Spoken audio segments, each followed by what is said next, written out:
হে আমার আজকের করিমগঞ্জের আশিকিন জাকিরিন মুহিবিন বাবাজিরা গো, এই রাজা যেই মাত্র তার স্ত্রীকে মুকুটটা উপহার দিলেন, উপহার দেওয়ার পরে সপ্তাহ খানেক যাওয়ার পরে এই রাজা একটা সফরের জন্য এক জায়গায় যেই মাত্র চলে গেলেন, এক জায়গায় চলে যাওয়ার পরে এবার এই রাজার স্ত্রী বাড়ির মধ্যে বসে আছে।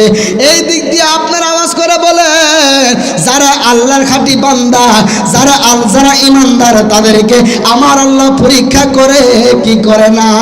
যেই মাত্র এই রাজাটার স্ত্রী বাড়ির মধ্যে বসে আছে, আমার আল্লাহ যে কিভাবে পরীক্ষার মধ্যে ফালাইছে।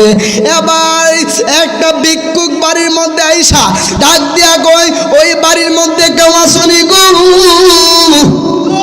বাড়ির মধ্যে কেউ আসনি, বাড়ির মধ্যে কেউ আসনি।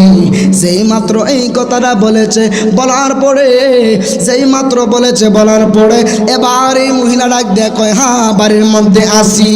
এবার এই ভিক্ষুক ডাক দিয়া কয়, তোমার ঘরের ভিতরে যেই দামি জিনিসটা আছে, এই দামি জিনিসটা যদি আমারে তুমি ভিক্ষা দিয়ে দাও, এই দামি জিনিসটা ভিক্ষা দেওয়ার বদলতে আমার আল্লাহর নবী হাসরের ময়দানে তোমাকে সুপারিশ করবে।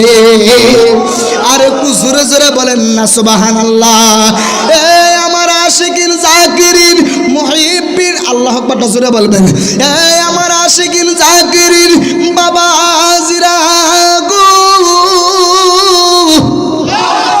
ওই আমার যুবক ভাইরা রে, রাজার স্ত্রী একটা চিন্তার মধ্যে পড়ে গেলেন। রাজার স্ত্রী একবার মনকে চিন্তা করে, একবার মনকে জিজ্ঞাসা করে, ও মন রে, আমি কি এই মুকুটটা দিতামনি? আরেক মনে ডাক দিয়া কয়, আরে মুকুট দিয়া করবি কি?